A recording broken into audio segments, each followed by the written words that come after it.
Hello friends, how are you? Welcome to MALUKA IAS.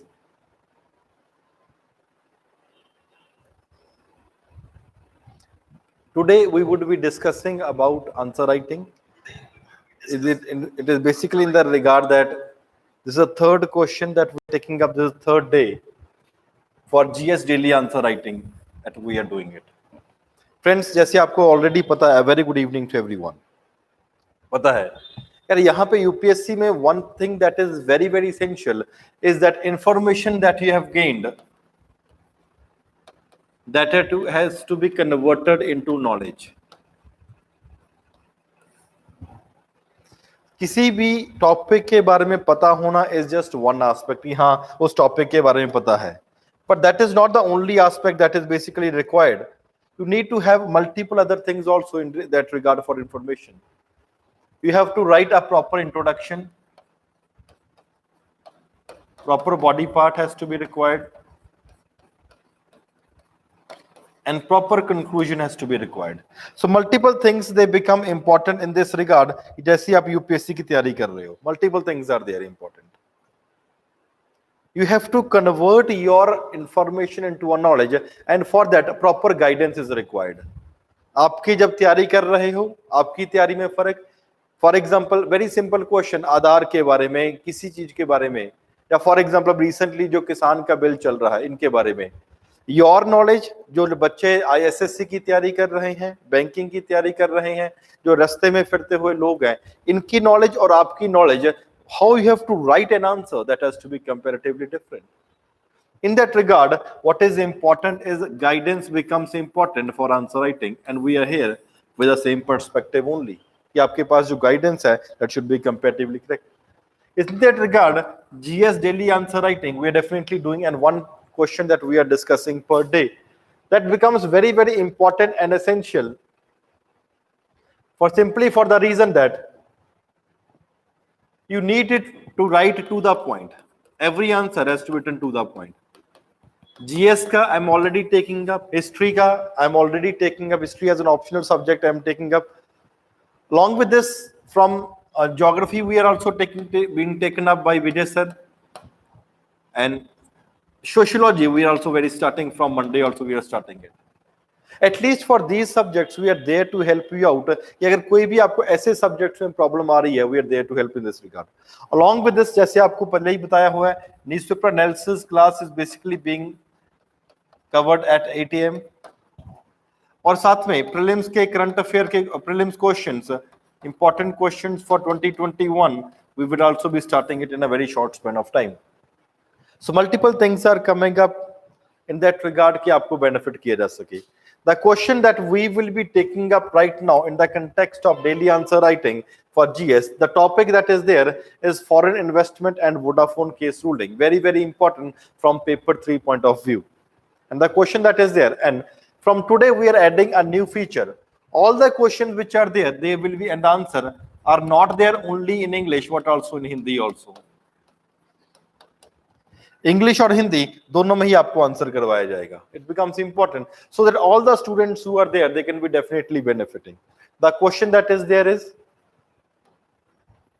if the government is serious about doing foreign investment, अगर government ये चाहती है कि foreign से अच्छी तरीके से इन्वेस्टमेंट आए, it should comply with the Vodafone ruling. कि वोडाफोन के कंटेक्स्ट में जो रूलिंग दी गई है इंटरनेशनल कोर्ट के द्वारा, उसको कंप्लाई, उसको मानना चाहिए. How do you comply those lessons to learn from Vodafone ruling? Discuss in detail. जो Vodafone के केस में जो रूलिंग्स आई है, आपके अनुसार उसके नियमों का अनुपालन करना कैसे सीखा जा सकता है, ताकि आने वाले टाइम में हमारी किसी कंट्री के साथ कोई प्रॉब्लम ना हो सके और इन्वेस्टमेंट सही तरीके से आ सके. क्वेश्चन है ये है. तो पहले बात तो क्वेश्चन पता होना चाहिए कि अगर सरकार इस बात को लेके सीरियस है कि जो फॉरेन इन्वेस्टमेंट इंडिया को डेवलपमेंट के लिए चाहिए, तो जिस तरीके से अभी रिसेंटली वोडाफोन का पहले प्रॉब्लम हुई थी, उस प्रॉब्लम के केस में पहले सुप्रीम कोर्ट के पास केस गया था, सुप्रीम कोर्ट ने वोडाफोन के फेवर में डिसीजन दे दिया था. That was one thing that was there. Supreme court के बाद जब ये दोबारा केस आया पार्लियामेंट में 2012 में, तो इसमें अमेंडमेंट कर दी गई थी. अमेंडमेंट क्या करी गई थी, अगर कोई भी बेनिफिट ले रहा है, चाहे वो रेजिडेंट नॉन रेजिडेंट है इंडिया का, डायरेक्टली या इनडायरेक्टली कोई भी बेनिफिट ले रहा है तो आपको उसका टैक्स पे करना पड़ेगा। This was one thing that was there. लेकिन प्रॉब्लम क्या हुई, जब गवर्नमेंट ने डिक्लेयर किया कि अगर आपको डायरेक्टली इनडायरेक्टली कोई भी इकोनॉमिक बेनिफिट पे हो रहा है आपको टैक्स पे करना पड़ेगा, चाहे वो मर्जर एंड इक्विजिशन ही क्यों ना हो। तो क्या किया, फ्रॉम 1962 जितना भी टैक्स पे कर, जो भी ऐसी ऑर्गेनाइजेशन है जो पहले से ऑपरेट कर रही हैं लेकिन बेनिफिट नहीं दे रही हैं, इसके अंदर आपको 1962 से आपको टैक्स पे करना पड़ेगा। That was one thing that was problem, जिसके आधार के ऊपर वोडाफोन को बोला गया था कि 22,000 करोड़ आप हमें इंडिया गवर्नमेंट को पे करोगे। वोडाफोन ने पहले सुप्रीम कोर्ट, फिर then the government took a decision, और फिर ये इंटरनेशनल कोर्ट में इन्वेस्टर स्टेट डिस्प्यूट सेटलमेंट में चला गया था डिसीजन। इसने फिर से वो डिसीजन वोडाफोन के फेवर में दे दिया है और इंडिया को बोला है अगर आप ऐसी नीतियों को फिर से अपना के रखोगे तो other countries bilateral investment treaties जो इंडिया ने साइन करी हुई है तो फॉरेन इन्वेस्टमेंट आपके पास नहीं आएगी। इसलिए जो कंट्रीज स्ट्रांग बनने की कोशिश करती हैं, those country which want to become strong and emerge as an important place where good amount of investment could be coming, वहां पे आपको अपना टैक्स रेजिम सही रखना पड़ेगा। इसी के केस में पूरे का पूरा क्वेश्चन आपको रिवॉल्व करता है। क्वेश्चन एक बार फिर पढ़ता हूं, उसके बाद आंसर डिस्कस करेंगे। If the government is serious about wooing the foreign investment it should comply with the Vodafone ruling. How do you comply those lessons to learn from Vodafone ruling in that regard. तो इसके context में question है। The answer would be the investor state dispute settlement that has been there has ruled out, क्या rule किया इसने, it has ruled that India's imposition of tax liability, कि tax liability किसके ऊपर, वोडाफोन के ऊपर, कितना 22,000 crore on Vodafone is a breach of bilateral investment treaty, जो बीआईटी साइन हुई है किसमें, इंडिया और नीदरलैंड में, कि बायलैटरल इन्वेस्टमेंट ट्रीटी का कंपैरेटिवली ब्रीच किया गया है ये। That is what is being said. इसने बोला कि आपने ब्रीच किया है बायलैटरल इन्वेस्टमेंट ट्रीटी के लिए जो 22,000 करोड़, किसने बोला है, इन्वेस्टर स्टेट डिस्प्यूट सेटलमेंट ने। आप इस तरीके से इंट्रोडक्शन लिखोगे, आप इंट्रोडक्शन में ही बता दो कि आपको पूरे का पूरा केस पता है, आपको पता है कि इंडिया और नीदरलैंड का है, आपको पता है कि बायलैटरल इन्वेस्टमेंट ट्रीटी है इन दोनों में, और आपको ये पता है कि ये ब्रीच किया गया है जिसके कंटेक्स्ट में डिसीजन लिया गया। इंट्रोडक्शन में ही आप टू द पॉइंट लिखना स्टार्ट कर दोगे, कहीं आगे पीछे उल्टा सीधा कुछ नहीं लिखना होता। नेक्स्ट इज, और इन्होंने क्या गाइडलाइन दी है, इन्होंने गाइडलाइन किया कि कोई भी स्टेट अगर अपने आप को स्ट्रॉन्ग इमर्ज पूछना चाह रही है तो अपनी पावर में कुछ ना कुछ उसको लिमिटेशन लगाना ही पड़ेगा। जब तक अपनी पावर में लिमिटेशन नहीं लगाओगे दूसरे को एनकरेजमेंट नहीं मिलेगी इन द कंटेक्स्ट कि आप इंडिया में इन्वेस्टमेंट करो कि ना करो। Very very important. क्या बोला कि अगर स्ट्रॉन्ग स्टेट देखने की कोशिश कर रहे हो तो अपनी पावर में लिमिट करना पड़ेगा। यहां पे अपनी पावर पे लिमिट का क्या मतलब हुआ, So allow more and more foreign investment could be coming into the country। आप फालतू के रूल्स एंड रेगुलेशन या अलग अलग क्लॉजेस में उनको फंसाने की कोशिश मत करो। और जो स्टेट्स कंपैरेटिवली वीक स्टेट्स होती हैं वो ऐसे आर्बिट्ररी डिसीजंस लेती हैं जिसकी वजह से उनका गिरावट शुरू हो जाती है। अगर स्टेट कंपैरेटिवली वीक स्टेट है तो ऐसे डिसीजन लगी और उनकी गिरावट शुरू हुई। And this is India what has to choose. अब हमें चूज करना है कि हम स्ट्रॉन्ग स्टेट में बैठने की कोशिश कर रहे हैं या हम वीक स्टेट्स की तरफ जाने की कोशिश कर रहे हैं। This is what the decision has to be taken and India has to play a major role in this decision कि हम किस तरीके से अपने आप को देखने की कोशिश कर रहे हैं। Not only this but international arbitration and tribunal also throughout the Indian, that जो इंडिया की डिमांड है 3 billion tax demand that has been there again Vodafone कि जो आपने रूलिंग है that is comparatively wrong। जो आप डिमांड कर रहे हो $3 बिलियन की जब 22,000 करोड़ की, that is comparatively wrong and finding it to be basically एक ब्रीच है फेयर ट्रीटमेंट का। जो बायलैटरल इन्वेस्टमेंट ट्रीटी के कंटेक्स्ट में एक देश को दूसरे देश के साथ फेयर ट्रीटमेंट करने की कोशिश करी जाती है, उसके कंटेक्स्ट में एक फेयर ट्रीटमेंट नहीं है इंडिया की तरफ से, इसकी वजह से प्रॉब्लम है। और इंडिया को बोला है कि जो आपका डिसीजन है that is comparatively a wrong decision that has been taken awarded basically to cost the British telco. अब थोड़ा सा बैकग्राउंड जस्ट आपको समझाने के लिए कि इस कोर्ट का केस का बैकग्राउंड क्या है। वही जो आपको पहले बताया था, केस रोज जब 2012 में अमेंडमेंट कर दी गई, जब अमेंडमेंट कर दी गई तो अमेंडमेंट से प्रॉब्लम हो गई थी वहां पे into the income tax act. और अमेंडमेंट के कंटेक्स्ट में क्या बोला गया था, if there is any benefit that is basically coming up, अगर कोई भी बेनिफिट आ रहा है किसी भी आपको, अगर if there is any benefit that is basically coming up in that regard, उस बेनिफिट से आपको लेना पड़ेगा फायदा। Income that is basically deemed, जो इनकम ये डीम करी गई है, deemed to be accruing to non resident, accruing मतलब इकट्ठा होना। अगर ऐसी कोई भी इनकम है जो इकट्ठी हो रही जिससे बेनिफिट हो रहा है, किसको बेनिफिट हो रहा है, बेसिकली चाहे वो नॉन रेजिडेंट ही क्यों है, चाहे वो डायरेक्टली बेनिफिट हो रहा है चाहे इनडायरेक्टली बेनिफिट हो रहा है, the transfer of the capital asset that is situated in India. आपने यहां पे कुछ ना कुछ किया है, पैसा कमाया है, और पैसा कमा के आपको नॉन रेजिडेंट हो, आपको बेनिफिट हो रहा है, तो आपको पे करना पड़ेगा, इज टैक्सेबल, आपको उसके ऊपर टैक्स पे करना पड़ेगा retrospectively with effect from 1962। Vodafone के केस में मर्जर एंड एक्विजिशन का केस था, जहां एक कंपनी दूसरी कंपनी को टेक ओवर करने की कोशिश कर रही है, किया था, उसके कंटेक्स्ट में आपको ऊपर पूरे का पूरा टैक्स वो लगाया गया है। Let us be there. The amendment was carried out. क्यों amendment करने की जरूरत पड़ी? The amendment was basically carried out in the regard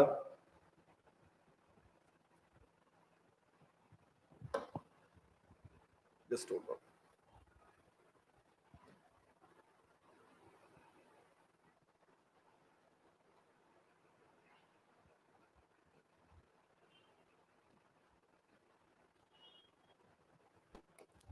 Regard to implement what is called the decision of the court, court के decision को implement करने के लिए इसको किया गया था, ओवरराइड करने के लिए, नॉट ओवरराइड करने के लिए सुप्रीम कोर्ट के डिसीजन को। In that was comparatively in favour of Vodafone, जो कंपैरेटिवली वोडाफोन के फेवर में था डिसीजन, उसको ओवररूल करने के लिए सरकार ने वहां पे अमेंडमेंट करने के लिए। लेकिन जब अमेंडमेंट करी तो इंडिया की से थी, इंडिया की से कहां पे थी, जहां इंडिया की रेपुटेशन थी, that was comparatively as a country that will be following a rule of law। ऐसी अमेंडमेंट करने के बाद ऐसी इंडिया के लिए एक पहले ऐसा माना जाता था, ऐसी कंट्री है जो इंडिया रूल ऑफ लॉ, अगर आपने कुछ कमिटमेंट कर दिया तो मानेंगे। तो यहाँ पे क्या था, आपकी और रेपुटेशन कि आप सही तरीके से गवर्न कर रहे हो वो भी इफेक्ट होगी थी।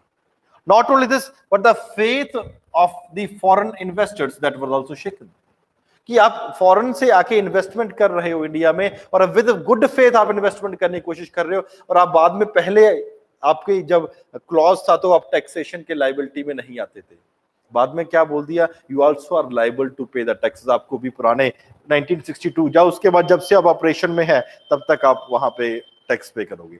Now what are the lessons that we need to learn from this in this regard? Lessons क्या है जो हमें सीखने की जरूरत है वोडाफोन के केस से, जब अब रिसेंटली रूलिंग आई हुई है? It's very important that the decision has clearly said that all the organs of the government that are there, organs of the state that are there, चाहे पार्लियामेंट है, चाहे हमारा एग्जीक्यूटिव है, चाहे हमारा जुडिशरी है, we need to internalize मतलब जो प्रॉब्लम है हमें अपने लेजिस्लेचर, एग्जीक्यूटिव, जुडिशरी में मिलके ही उस प्रॉब्लम को दूर करने की कोशिश करनी चाहिए। चाहे इंडिया की बायलैटरल इन्वेस्टमेंट ट्रीटी है, फॉर एग्जांपल इंडिया, नीदरलैंड और एनी अदर कंट्री, जो हमने क्लॉज डिक्लेयर किया हुआ है, इस क्लॉज 2005 में उसको बाद में अमेंडमेंट करने की कोशिश भी कर रहे हैं हम।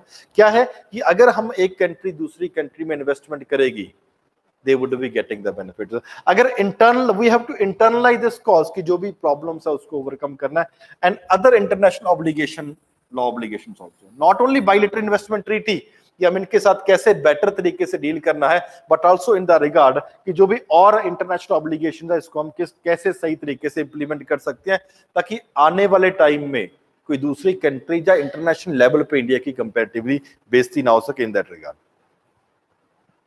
The organs also, these organs, that is legislature हो गया, executive हो गया, judiciary हो गया, they also has to ensure that there is exercise of the public power। जो public power आपको मिली हुई है, आप इस public power को exercise सही तरीके से, that is इस तरीके से exercise करोगे, that is consistent with the international law। जिस तरीके से इंटरनेशनल लॉ बना हुआ है, आपका भी इंप्लीमेंटेशन का पार्ट उसी तरीके से होना चाहिए, और else their action could prove costly to the nation। अगर नहीं करोगे, आज आप कहीं पे आपकी कंट्री में कोई इन्वेस्टमेंट कर रहा है, आप उसको नुकसान पहुंचाने की कोशिश कर रहे हो, tomorrow when other people would be, we would be investing in other country, तो आपकी इन्वेस्टमेंट को भी प्रॉब्लम हो सकती है, जहां other investors will not B that much attracted towards doing investment. अगर आज आप नीदरलैंड के कंटेक्स्ट में लॉ चेंज कर रहे हो, तो कल हमारे कंटेक्स्ट में भी लॉ चेंज कर सकते हो, इसकी वजह से कंटिन्यूअसली वहां पे प्रॉब्लम ही रहती है। India should learn that India को कैसे होना चाहिए, एक ऐसी कंट्री बनना चाहिए that value the rule of law, कि हम अगर हमने कमिटमेंट करी हुई है, we would be comparatively valuing that commitment, that is an important quality, so that we are winning the confidence of the foreign investor. अगर फॉरेन इन्वेस्टर का हमें कॉन्फिडेंस जीतना है तो we have to be in that regard. जब international goodwill हमें जीतनी है तो हमें ये देखना पड़ेगा कि जो values of rule of law की हम उसको मान रहे हैं। On the other hand, ऐसा भी हो सकता है, on the other hand, what is the most possible clause is that the government might challenge the award. इस अवार्ड को भी चैलेंज किया जा सकता है जो यहां पे मिला है। At the seat of arbitration, जहां हम ये भी कह सकते हैं कि इसकी इन्फोर्सिबिलिटी हम नहीं करेंगे, जहां हम चैलेंज कर सकते हैं हेग में, यहां पे international investor state dispute settlement है, जहां ये भी कह सकते हैं that we will not be implementing this, enforcing this law.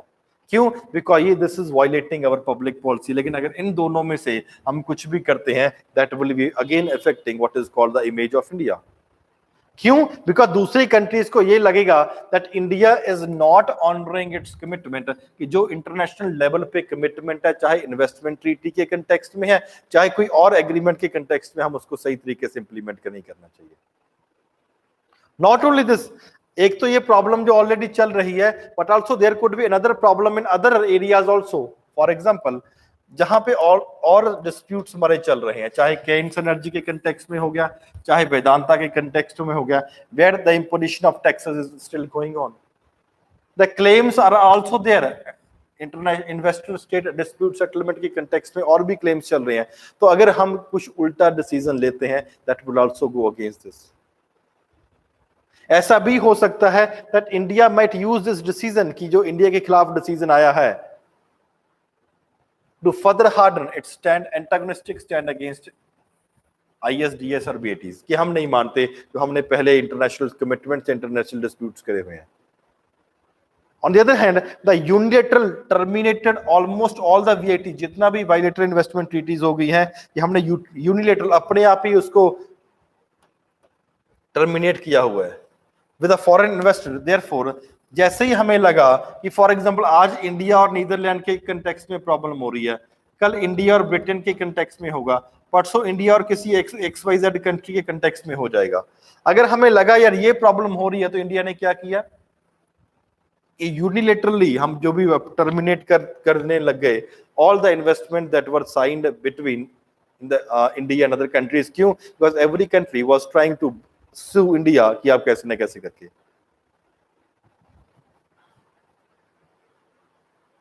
As a result of this, in that regard, but the fact is this, that several other will have a bad state of regulations.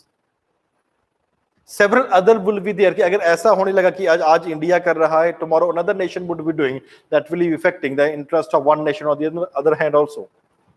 The decision shows significance किस context में important है, in the context of ISDS regime to hold states accountable। और इसका ISDS के context में भी problem हो सकती है। क्यों? अगर आज इंडिया इस डिसीजन को नहीं मान रहा, tomorrow other countries will also be encouraged कि यार इंडिया ने तो माना नहीं था, हम भी नहीं मानेंगे।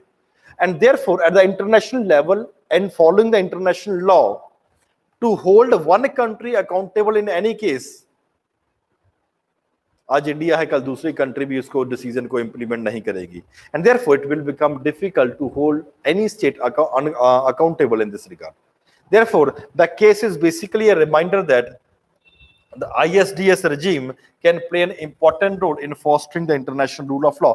अगर इंटरनेशनल रूल ऑफ लॉ की बात कर रहे हैं और इन्वेस्टमेंट के कंटेक्स्ट में बात कर रहे हैं, it is therefore become important that we have to learn a lesson in the regard कि अगर हमें इन्वेस्टमेंट लेकर आनी है, we are serious about the investment that has to be there, it becomes equally important that we are following the international rule of law and India should comply with the decision that is basically being taken up over there। तो इस तरीके से हमें उसको decision को comply करना पड़ेगा।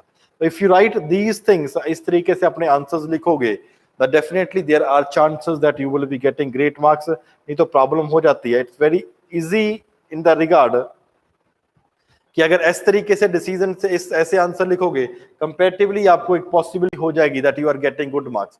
Randomly कुछ भी पॉइंट्स लिखोगे, you will not be in a position to score good marks, because UPSC में रैंडम कुछ नहीं होता। Everything has to be going on according to the points that has been given.